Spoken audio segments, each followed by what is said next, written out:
ಇಂದ ಸ್ಟಾರ್ಟ್ ಆಗುತ್ತೆ. ಬುಧವಾರ ಹುಟ್ಟುಹಬ್ಬ ಪಕ್ಕನಾ ಇದು ಒಂದೇ ಬುಧವಾರ ಅಲ್ಲ, ಗುರುವಾರ ಹುಟ್ಟಿರೋದು. ಗುರುವಾರ ಡೇಟು ಇಲ್ಲ, ಟೈಮಿಂಗ್ಸ್ ಡೇಟ್ ಆಫ್ ಬರ್ತ್ ಕರೆಕ್ಟಾಗಿ ಕೊಡು. ಪಕ್ಕ ಕೊಡಿಗೆ ಟೈಮಿಂಗ್ಸು ಡೇಟ್ ಆಫ್ ಬರ್ತಾ ಚೇಂಜ್ ಐತಿ ಸುಳ್ಳು ಹೇಳಕ್ಕಲ್ಲ, ಒಂಟಿ ಫುಲ್ ಪಂಚಾಂಗ. ನೀನು ಎಲ್ಲಿ ಹುಟ್ಟಿರ್ತೀಯ ಅದೇನೇ ತೋರ್ಸೋದು ಇದು. ಇದೊಂದು ಪೇಪರ್ ಕೊಡಿ. ಕುಂಭ ರಾಶಿ ಬರ್ತದೆ, ಬುಧವಾರಕ್ಕೂ ಹಾಕಿ ನೋಡ್ಕೊಂತಾರೆ. ಬುಧವಾರ ಹುಟ್ಟುಹಬ್ಬ ನೀನು ಹೇಳ್ಬೇಕಪ್ಪ ಬುಧವಾರ ಅಂತ ಟೈಮಿಂಗ್ಸ್ ಡೇಟ್ ಆಫ್ ಬರ್ತದೋ. ನೀನು ಏನು ಟೈಮಿಂಗ್ಸ್ ಡೇಟ್ ಆಫ್ ಬರ್ತಿದ್ದೆ ಅದನ್ನೇ ತೆಗ್ದಿರೋದು ನಾನು. ಬುಧವಾರ ಅಂತಂದರೆ ನಿನಗೆ 1ನೇ ತಾರೀಕು ಬೀಳುತ್ತೆ, ಆಯಿತಾ? ಆಗ ನಿಮಗೆ ಮಕರ ರಾಶಿ ಸಿಗ್ತದೆ, ಕನಿಷ್ಠ ನಕ್ಷತ್ರ. ಪ್ರಯೋಜಕ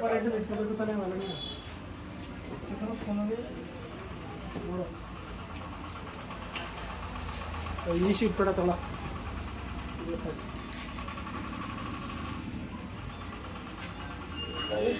ದಿನ ಕನ್ಫ್ಯೂಸ್ ಮಾಡ್ಕೊಂಡಿದ್ದೀರಿ ಅಷ್ಟೇ. ತಾಯಿ ಕಳಿಸ್ತೀನಿ ನಿಧಾನಕ್ಕೆ ಹೋಗೋದು ಸಿಗ್ತದೆ. ಪರ್ಫೆಕ್ಟಾಗಿ ತಿಳ್ಕೊಳಕೈತದೆ. ಹಾಂ, ಅದರಲ್ಲಿ ಕನ್ಫ್ಯೂಸ್ ಮಾಡ್ಬೋದು. ಲಗ್ನದಲ್ಲಿ ಈ ಬುಧವಾರ ಅಂತಂದರೆ ಲಗ್ನದಲ್ಲಿ ಎಲ್ಲ ದೋಷಗಳು ಇದೆ. ಬುಧವಾರ ಆದರೆ ರಾಹು ದೋಷ ಇದೆ, ಸೂರ್ಯ ದೋಷ ಇದೆ, ಬುಧ ದೋಷ ಇದೆ. ಬುಧವಾರ ಲಗ್ನದ ದೋಷ ಐತೆ ಅಂತ ಲಗ್ನದ ಸಕ್ಸಸ್ ಆಗಬೇಕಂತ ಕೊಡ್ಬೇಕು. ಈಗ ಲಗ್ನ ತಾನೇ ಕೇಳ್ಬೋದು.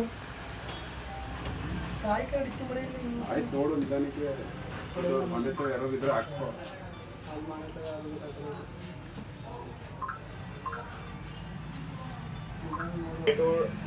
ಟೈಮ್ ಪ್ರಕಾರ ಯಾವ ದಿನ ಅದು ಇದು ಇವ್ರು ಹೇಳ್ತಿರೋದು ಬುಧವಾರ ಅಂತ.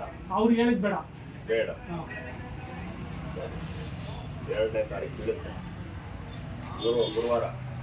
ಶತಭಿಷ ನಕ್ಷತ್ರ ಎಷ್ಟನೇ ತಾರೀಕು ಬರುತ್ತೆ? 2ನೇ ತಾರೀಕು 2ನೇ ತಾರೀಕು 2ನೇ ತಾರೀಕು 2ನೇ ತಾರೀಕಿಗೆ ಗುರುವಾರ ಬೀಳುತ್ತೆ. ಒಂದ್ ನಿಮಿಷ 2 11 ಅಲ್ವಾ? ಇಲ್ಲೇ ಐತಲ್ಲ, 1995. ಏನ್ ಹೆಸರದ್ದು ಬರ್ತದೆ? ನವೆಂಬರ್. ಸಿ ಅಂತ ಬರುತ್ತೆ. ಚಂದ್ರ, ಸಿದ್ದು, ಸಿ, ಸಿದ್ಧಲಿಂಗ, ಸಿದ್ಧಲಿಂಗ, ಸಿದ್ದೇಶ್, ಸಿದ್ದೇಶ. ನನಗೆ ಶನಿದೇವ್ರಲ್ಲಿ ಕಟ್ಟೋದಂತ ಅದೇ ಸಿ. ಅವ್ರು ಬಿಟ್ಟೆ ಚಂದವ್ರು ಬಿಟ್ಟ C Siddesha, Siddegowda, Siddaraju. C C. ಅದು ಕುಂಭ ರಾಶಿ. ನಕ್ಷತ್ರ ಶತಭಿಷ ನಕ್ಷತ್ರ 3ನೇ ಪಾದ. ಶತಭಿಷ ಭಾರಿ ಒಳ್ಳೆ ನಕ್ಷತ್ರ. ಶತಭಿಷ ನಕ್ಷತ್ರ ನಕ್ಷತ್ರ ಕೆಲಸ ಏನೇ ಇರ್ಲಿ ಮಾಡ್ಕೊಬರ್ತಾರೆ, ಆದ್ರೆ ಪಾದಗಳ ಮೇಲೆ ಡಿಪೆಂಡ್ ಆಗ್ತದೆ. 3ನೇ ಪಾದ, 1ನೇ ಪಾದ, 2ನೇ ಪಾದ, 3ನೇ ಪಾದ, 4ನೇ ಪಾದ ಗಂಟ ಡಿಪೆಂಡ್ ಆಗ್ತದೆ. ಆಮೇಲೆ ಹುಡ್ತಾನೆ ದಶಭೋಗ್ಯ ರಾಹು. ಹುಟ್ಟುವಾಗ ಹುಟ್ಟಿದ್ದೆ ದಶಭೋಗ್ಯ ರಾಹು ಇದೆ, ಆಯ್ತಾ? ಇವ್ರಿಗೆ ರಾಶಿ ಅಧಿಪತಿ ಶನಿ, ರಾಕ್ಷಸ ಗಣ. ಒಂದ್ ನಿಮಿಷ ರಾಶಿ ಅಧಿಪತಿ. ರಾಶಿ ಅಧಿಪತಿ ಶನಿ. ಅದನ್ನ ನಕ್ಷತ್ರ ಅಧಿಪತಿ ರಾಹು. ನಕ್ಷತ್ರ ಅಧಿಪತಿನಾ? ನಕ್ಷತ್ರ ಅಧಿಪತಿ ರಾಹು. ಬಂದಿದ್ದಿಲ್ಲ ಇವ ನೀನು ಇನ್ಸ್ಟಾಗ್ರಾಮ ಗಣ, ರಾಕ್ಷಸ ಗಣ. ಫಸ್ಟ್ ನೋಡ್ಲಲ್ಲಿ ಕರೆಕ್ಟಾಗಿ ಕೇಳಿಸ್ಕೊಳ್ಳ. ಆಮೇಲೆ ಕುದುರೆ, ಯೋನಿ ಕುದುರೆ. ಕುಂತವನಿಲ್ಲಕ್ಕಲ್ಲ, ಕುಂತೋರ್ಕಲ್ಲ. ಆಮೇಲೆ ಹುಟ್ಟುತ್ತಾನೆ ಮಂಗಳ ದೋಷ ಇದೆ. ಅದಿರ್ಲಿ ಬಿಡಿ. ಆಮೇಲೆ ಲಗ್ನದಲ್ಲಿ ರಾಹು, ಸೂರ್ಯ, ಬುಧ ದೋಷ ಇದೆ. ರಾಹು, ಸೂರ್ಯ, ಬುಧ ಲಗ್ನದಲ್ಲಿ ದೋಷ ಇದೆ. ಇದು ಸರಿ ಮಾಡ್ಬೇಕಂದ್ರೆ ಎಲ್ಲ ನವಗ್ರಹ ಶಾಂತಿ ಒಡೆ ಹತ್ರ ಮಾಡಿಸಿ, ಮನೆಯಲ್ಲಿ ಒಂದು ಶಾಂತಿ ಮಂಗಳ ಶಾಂತಿ ಹೋಮ ಮಾಡಿಸಿ ಪೂಜೆ ಮಾಡಬೇಕಾಗುತ್ತೆ. ಆಮೇಲೆ ಈಗ ನೀವು ಮದುವೆ ಆಗ್ತೀನಿ ಅಂತಂದ್ರೂ ಕಿತ್ತೋಗಂಥದ್ದೇ ಇರ್ತದೆ. ಆಮೇಲೆ ಎಡವಟ್ಟುಗಳಾಗಲಾಗ್ತದೆ. ಆಮೇಲೆ ಇನ್ನೊಂದು ಏನಾಗ್ತದೆ ಅಂತಂದರೆ, ಏನು ಮದುವೆ ಆಯಿತು, ಏನು ತಾಳಿ ಕಟ್ಟಬೇಕು ಆ ಟೈಮಲ್ಲಿ ಕಿತ್ಕೊಂಡು ಹೋಗ್ತವೆ.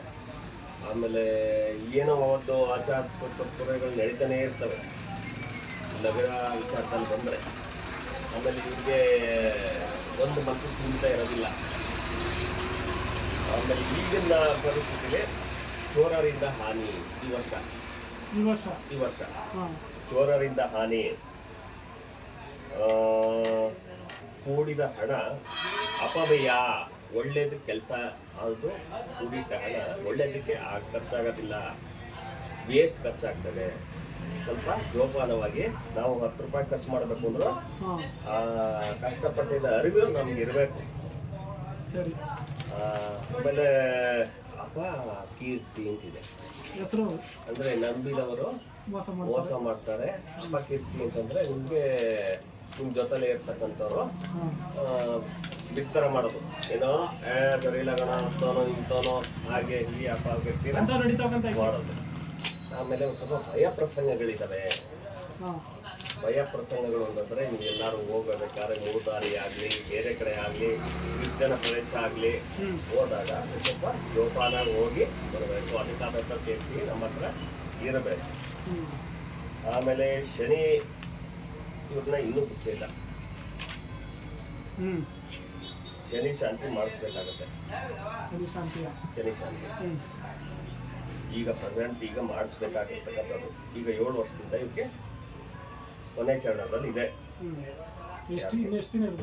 ಇನ್ನ ಕೊನೆ ಚರಣ ಈ ವರ್ಷ ಫುಲ್, ಈ ವರ್ಷ ಇರ್ತದೆ. ಬರೋ ವರ್ಷಕ್ಕೆ ಎಲ್ಲ ಸರಿ ಆಗ್ತದೆ. ಆಮೇಲೆ ಮಧ್ಯದಲ್ಲಿ ಒಳ್ಳೆ ಲಾಭಗಳಿದೆ. ಹಣಕಾಸುಗಳಲ್ಲಿ ಆರ್ಥಿಕವಾಗಿ ಒಂದು ಸ್ವಲ್ಪ ಚೆನ್ನಾಗಿ ಸಬಲೀಕರಣ ಆಗ್ತಾರೆ. ಆದ್ರೆ ಇವರು ಒಂದು ಸ್ವಲ್ಪ ದುಡುಕುತನದಿಂದ ಸ್ವಲ್ಪ ಕೀರ್ತಿ ಬರ್ತದೆ.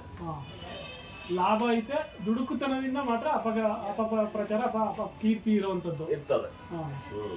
ಸ್ವಲ್ಪ ಆಲೋಚನೆ ಮಾಡಿ ಏನೇ ನಿರ್ಧಾರಗಳು ತಗೋಬೇಕು ಅಂದ್ರೆ ಸ್ವಲ್ಪ ತಾಳ್ಮೆಯಿಂದ ಆಲೋಚನೆ ಮಾಡಿ ತಗೋಬೇಕು. ಕೆಲಸಗಳಲ್ಲಿ ಅನುಕೂಲತೆಗಳು ಇರ್ತದೆ. ಎಲ್ಲ ಕೆಲಸಗಳು ಅನುಕೂಲತೆ, ಹಣ ಕೈಗೂಡುತ್ತೆ, ಕೈಗೆ ಕೊಡಬೇಕು ಅಂದ್ರೆ ಅವರು ಸೇರ್ತದೆ. ಆದರೆ ಇವರು ಮೇಲೆ ಡಿಪೆಂಡ್ ಅಷ್ಟೇ. ಆರೋಗ್ಯದಲ್ಲಿ ಈ ಕಡೆ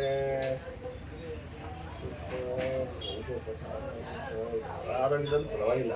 ಸ್ವಲ್ಪ ಈ ಜಂಕ್ ಫುಡ್ಗಳು, ಆಮೇಲೆ ಇದರಲ್ಲಿ ಏನಿದೆ ಅಂತಂದರೆ ವಿಷ ಆಹಾರ ಸೇವನೆ ಅಂತ ಇದೆ. ಈ ಪಾನಿಪುರಿ, ಗೋಬಿ, ಅಕಸ್ಮಾತ್ ಏನಾದ್ರು ಫುಡ್ಡು ಇನ್ಫೆಕ್ಷನ್ನು, ಚೆನ್ನಾಗಿಲ್ಲ ತಣ್ಣಗಳನ್ನ ಎಂಥದ ಹೋಟ್ಲಲ್ಲಿ ಏನಾದ್ರು ತಿನ್ನೋದ್ರಿಂದ ಜಾಸ್ತಿ ಫುಡ್ ಇನ್ಫೆಕ್ಷನ್ ಆಗ್ತದೆ. ಅದರಿಂದ ಒಂದು ಸ್ವಲ್ಪ ಎಚ್ಚರಿಕೆಯಿಂದ ಇರಬೇಕು.